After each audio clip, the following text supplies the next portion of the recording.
qual escreveu Mateus, capítulo de número 4. Mateus, capítulo de número 4.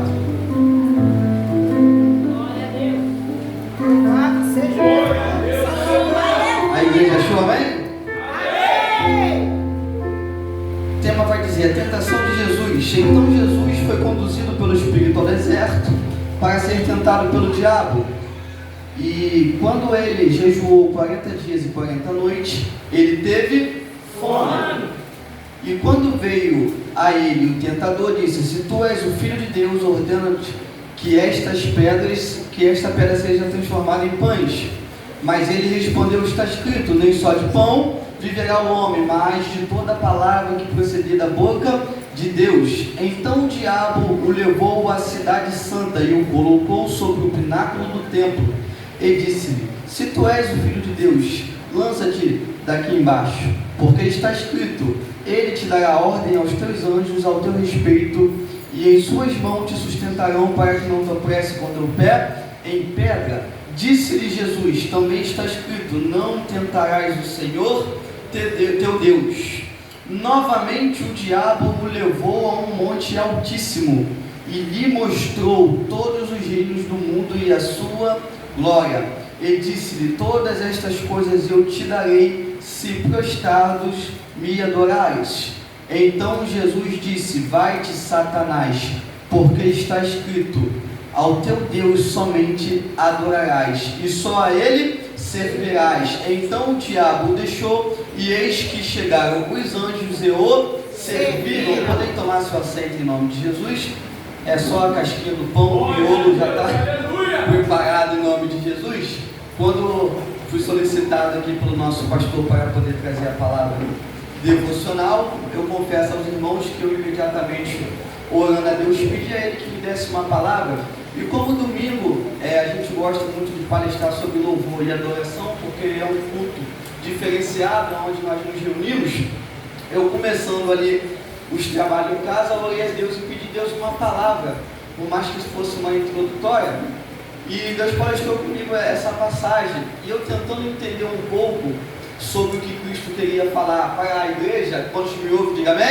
Amém. Deus me levou a esse texto e eu não consegui sair dele, porque aqui nós entendemos pela passagem da Bíblia que Jesus vai ser tentado. Jesus foi conduzido ao Espírito Santo, e a Bíblia vai nos mostrar que por ele ter jejuado 40 dias e 40 noites, ele teve fome. Fome é uma necessidade do corpo humano, amém, irmãos? Além de nós vivermos no mundo espiritual, nós também somos matéria, e a nossa matéria tem necessidade.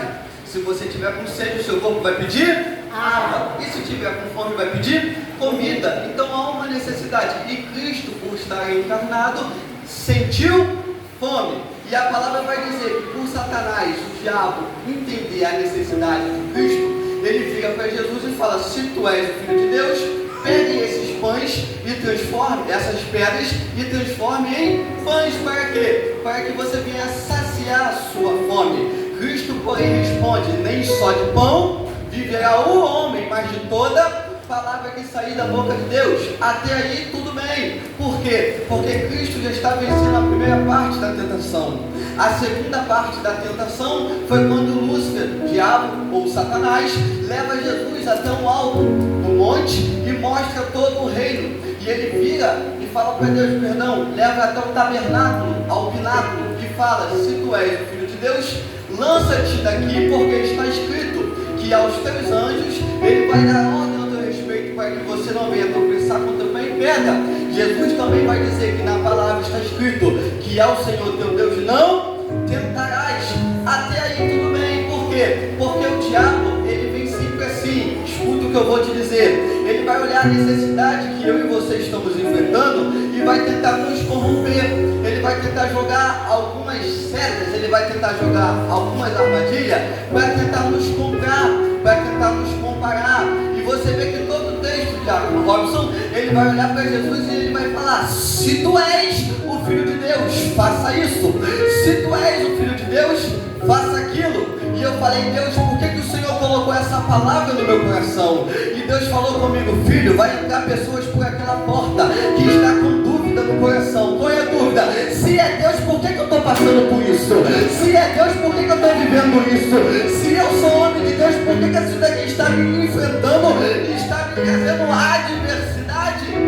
E Deus falou, observe que pela terceira vez, a última coisa que Satanás faz quando vai interrogar Jesus, ele fala, Jesus leva até um alto monte e fala, olhe todo o reino. Jesus olha para todo o reino e ele fala, Jesus, se tu tão somente se prostrar e tu tão somente me adorar, tudo que está vendo eu te dou. Aí Jesus ele se inconforma. Por quê? Porque enquanto estava vindo na adversidade do corpo humano, Jesus falou, tá beleza, eu respondo na palavra. E quando ele veio até Jesus na adversidade, questionando se Jesus era filho de Deus, ele falou, te respondo. Mas quando Satanás toca na adoração, Jesus dá um grito e diga, apartai-te daqui, Satanás, porque está escrito, adoração somente a Deus, somente a Ele eu vou servir. Quando toca na adoração, Jesus não tem conversa,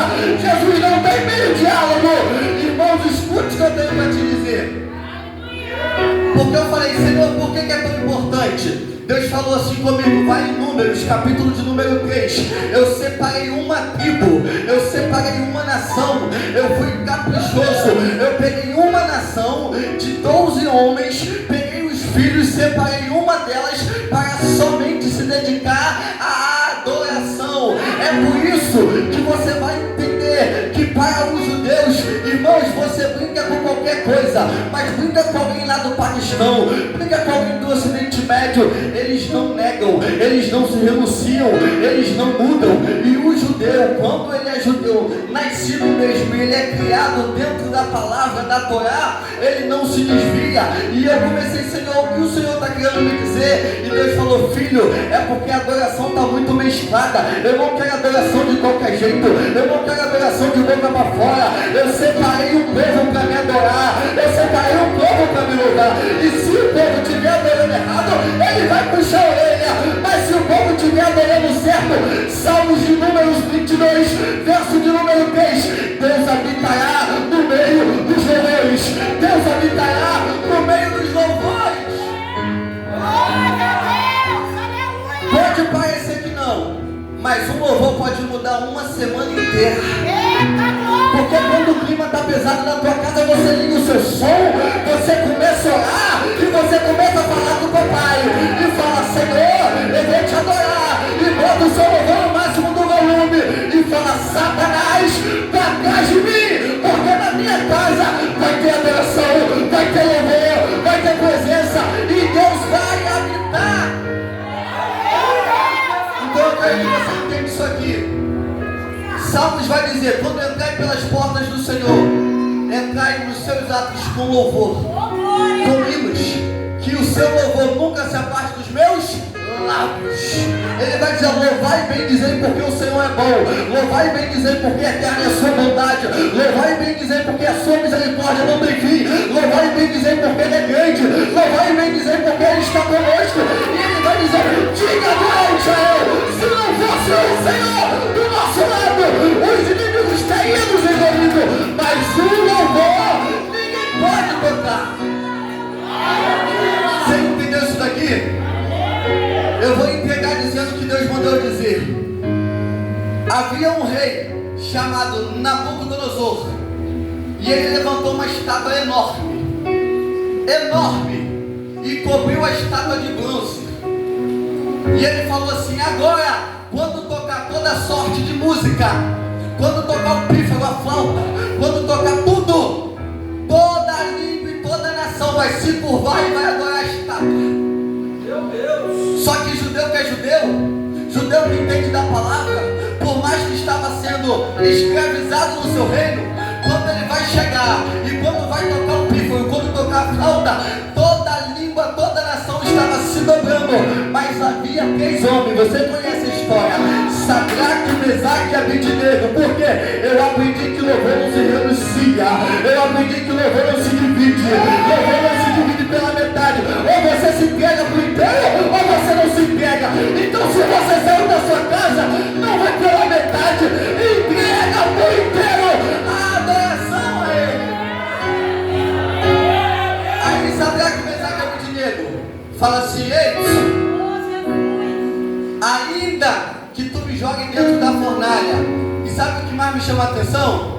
Que o bonito do rei falou assim: ó, quem será o teu Deus que vai te livrar das minhas mãos? Ele não sabia o que ele estava mexendo. Ele não sabia o que ele estava mexendo. O rei fala: quem é esse Deus? E aquela estátua de bronze que estava levantada, Sadraque, Mesaque e Abednego falou: eu morro, mas eu não nego. Eu morro, mas eu não me prostro. Eu morro, mas eu não adoro a outro Deus. E quando ele joga Sadraque e Mesaque dentro da fornalha, a Bíblia vai dizer, e ela é bem clara, que nem cheiro de fumaça tinha na roupa dos homens. Quando o rei olha e fala assim: caramba, eu lancei 3 porque tem 4. Opa, e o quarto tem a semelhança de um Deus. Que Deus é esse? É um Deus que vai atrás de adorador. João capítulo 4, Jesus se revela para a mulher dizendo: o Pai está à procura dos verdadeiros adoradores. E se você é verdadeiro adorador, tu pode estar dentro do cárcere, porque estava lá apóstolo Paulo e Silas adorando e orando, adorando e orando, e de repente veio um vento, um terremoto, e abalou tudo. Por quê? Porque Deus sempre vai defender o adorador. Eu não sei se você está passando por isso na sua vida, mas Deus falou para eu dizer essas palavras à igreja. Não sei se é pela necessidade do corpo humano. Eu não sei se você está com guerra, conflito interior. Mas Deus está te falando: não troque a tua adoração. Não se proste. Continua adorando o Papai do Céu. Continua adorando a Jesus. Que no momento certo, quando passar o tempo da tentação, vai vir anjo te servir, vai vir anjo te alimentar, vai vir anjo mudar o cativeiro da tua história. E se ele não mandar anjo, apóstola Valéria, pastora, Deus desce do céu se for preciso, mas ele muda o quadro da nossa história.